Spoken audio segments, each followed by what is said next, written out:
we are going to look at this company called Procurify.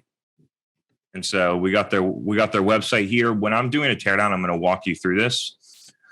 The first thing I'm going to try and look at, because I don't have a lot of data about what this company is doing. I don't know really what their product costs. I'm not sure exactly who they're targeting. I don't know if they're running ads or organic or different things like that. So typically the first thing I'm going to do, at least I've been doing this lately, is go to Crunchbase and see what's going on with them. So now we're in Crunchbase. We're seeing, okay, looks like they made an acquisition, 51 to 100 employees, Series B. Sometimes that stuff is not 100% accurate. If I was going for employee account, I would use LinkedIn. But the main thing I'm looking for is funding. So Series B 2019, 26 million Canadian, which is about 18 million USD. Okay. So now we have a sense. Series B, 100 employees, gives me a sense about sort of like where they're at. Now let's figure out, the next thing I'm going to look at is who do we think they're trying to sell to here? And so maybe customers would work. Let's do that. And you can kind of start to figure out with the messaging, but let's see. Okay. So they have it separated by industries. I'm more looking for persona.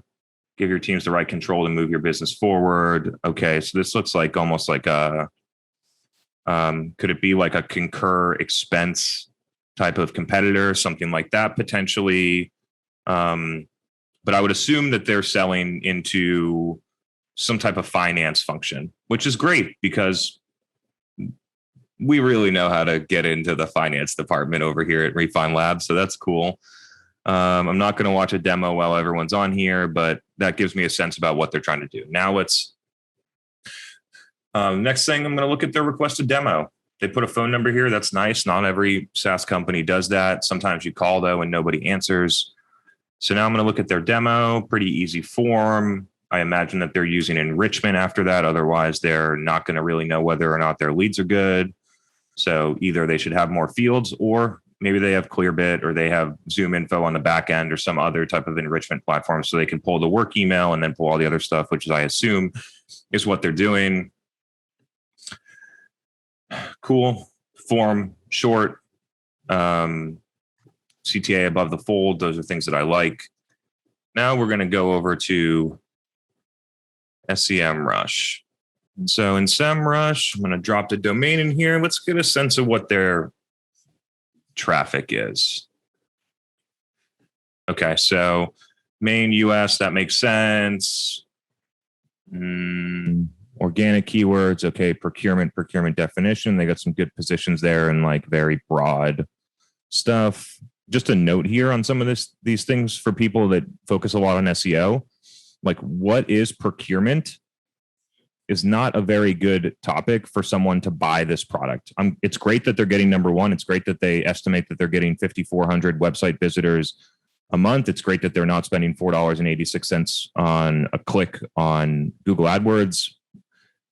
But what is procurement is probably not a search that their buyer makes, because they're most likely in procurement and they know what procurement means. Just a little note there. I see a lot of SEO built around ranking for terms that your buyers would never search. Okay. Top paid keywords. Let's look at this. I have not trusted this traffic cost lately. We've run it on companies where I know how much they're spending because I do it and it's not right. So I would imagine that this is wrong.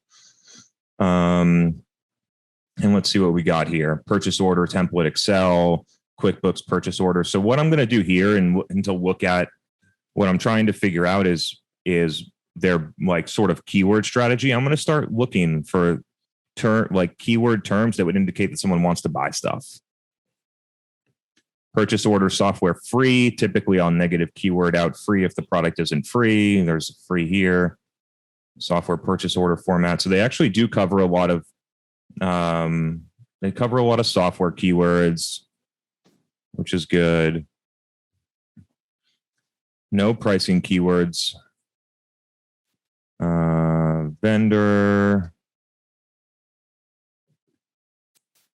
Vendor invoice management system, platform, Like these are the types of things, like no platform for this, like procurement platform. Something like that there's probably some gold in there to hit. So anyway, I searched those terms to get a sense of what the overall like keyword strategy is, and I want to get back to normal because there's a lot of keywords in here that they're wasting money on. How to make a purchase order in Excel. Like if this, I don't trust SEMrush enough to like make hard statements here, but if they're paying $2.86 a click for how to make a purchase order in Excel, like those are people that are actively trying not to buy your stuff. And so there's just like I find in Google Ads, people take a lot of liberties on keywords because they either go broad match or they try and like expand out and drive people into mid funnel offers like an ebook that they waste somewhere between $30,000 and several $100,000 a month that would be better spent in a ton of different ways and just focusing their Google Ads on places where people actually have buying intent declared through the keyword search. And it's very easy to tell when people are in buy mode just based on the keywords that they search if you understand your buyer. Be interested to see what competitors are doing. I'm going to go to procurement software. Let's see what's going on in the wild in Google. Okay, so Capterra buys one. Software One. Okay, so they're not in procurement software, but they do rank number 2 organically. Let me get a keyword that's definitely what they do. Purchasing software your team actually wants to use. Give me a good one here.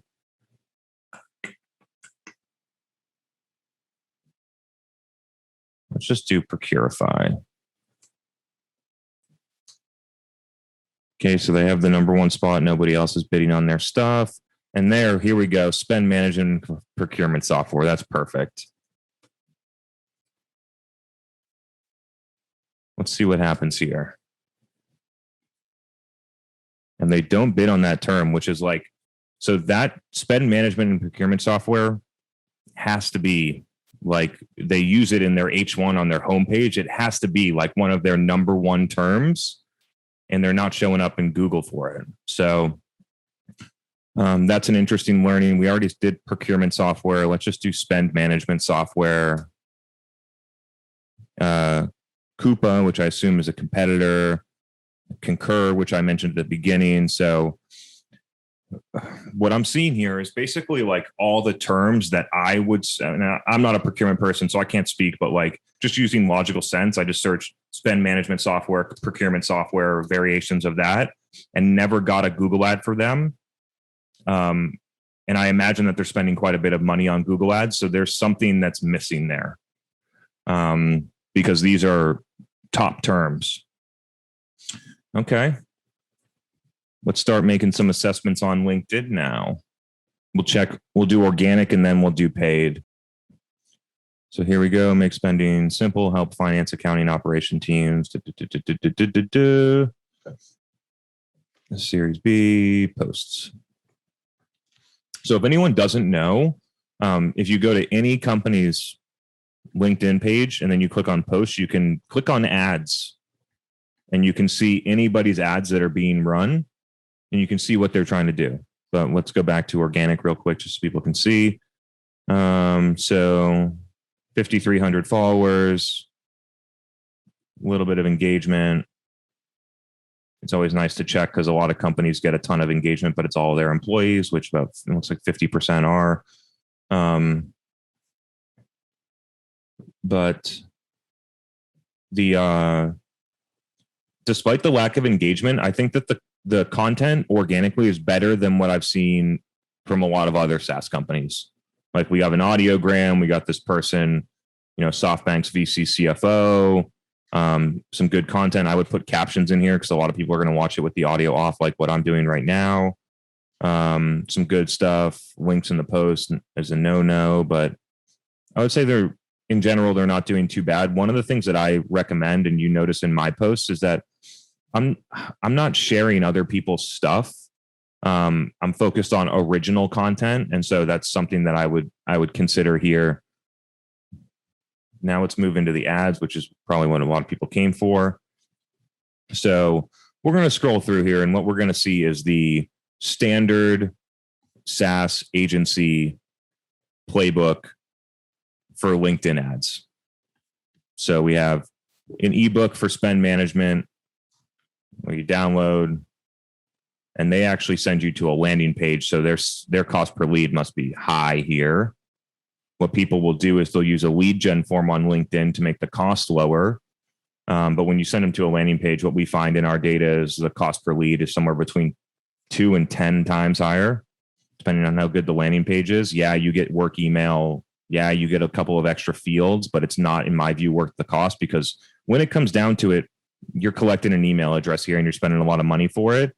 And so what I would do is I would get into their CRM and I would look, if they were using UTMs, you'd be able to look at every person that downloaded this ebook and then what happened to them over the next 12 months of whether or not they actually got into an opportunity, whether they bought something, all those different things, compare it against the spend, against the revenue generated. And what we always find is that this strategy simply does not work. If you are measuring your success on leads, you're going to have success. If you're Salesforce and you're doing this shit, you're going to have success because you claim attribution on enough people and eventually someone will buy. But if you're a 12 million ARR SaaS company, the strategy is not going to work for you, at least if you care about CAC payback. And so we go through here.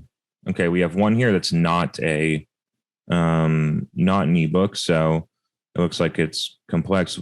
I think the creative is edgy. Like I like for trying out something differently. But don't see much on the landing page. No, I got to wait for this thing to move so I can get back to what I'm doing.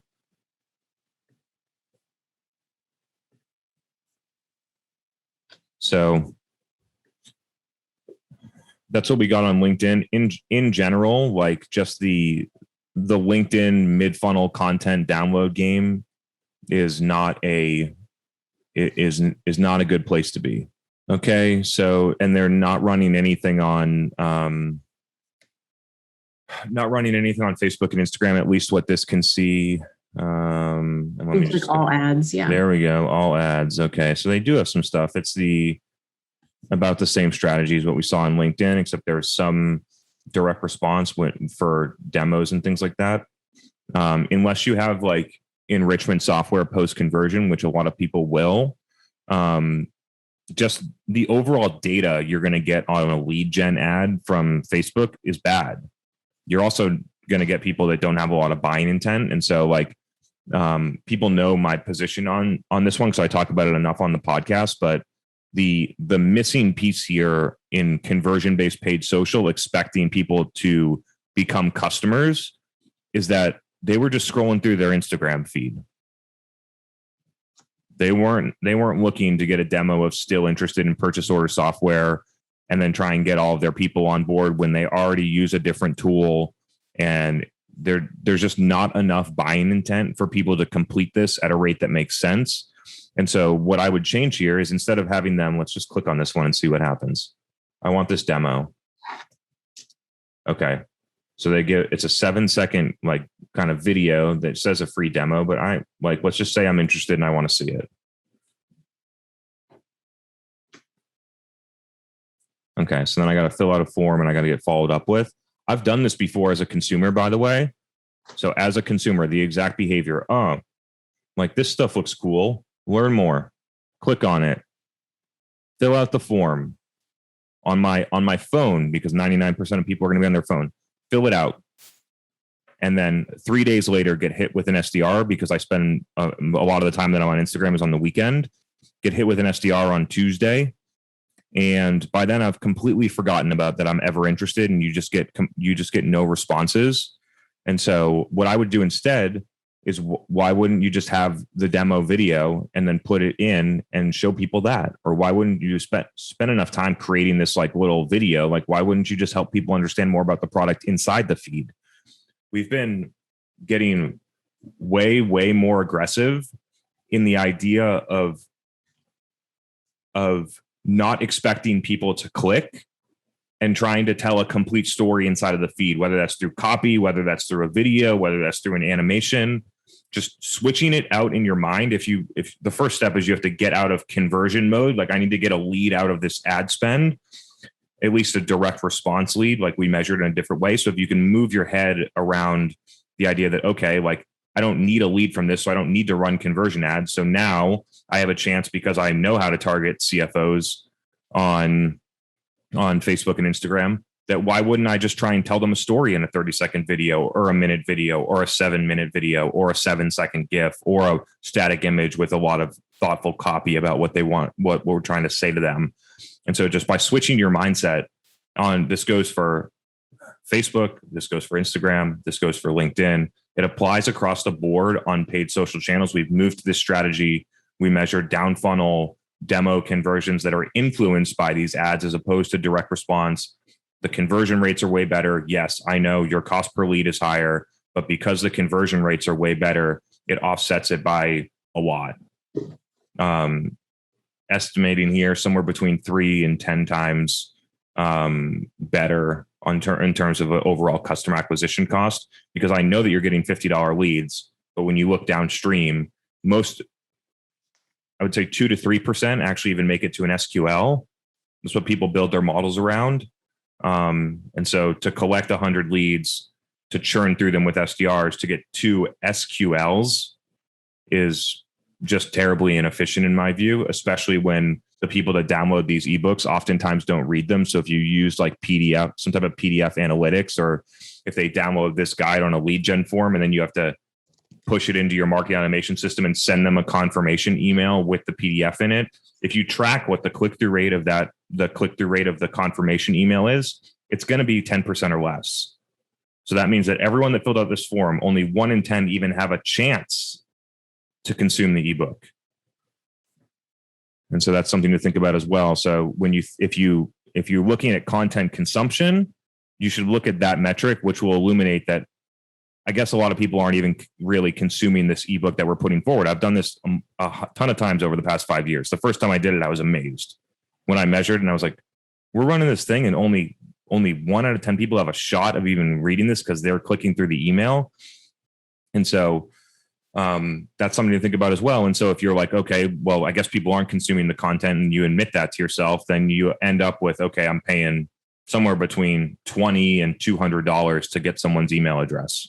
It's tough to make a creative teardown on this, because before we can talk about creative, you have to align on objective, right? Like there's nothing that we can do creatively to make this ebook ad work better, because it's the objective that's wrong. And so like aesthetically, does it look okay? Sure. But it's like my subjective opinion on that. It's really the objective that's missing. And now like, I can come in here and tear down creative and say, hey, this thing doesn't look good, or this thing is better. But if you just run a bunch of different variations of creative, which I do all the time, I have a deep level of respect that I have no idea which ones are going to work. Some of the things that I think are the worst looking perform the best. And so I have my subjective opinion on it. I'm going to like let people know, but the data really speaks. And then I use the data to inform my insights, develop a hypothesis as to why it didn't work, and then pass that back along so we can keep getting better.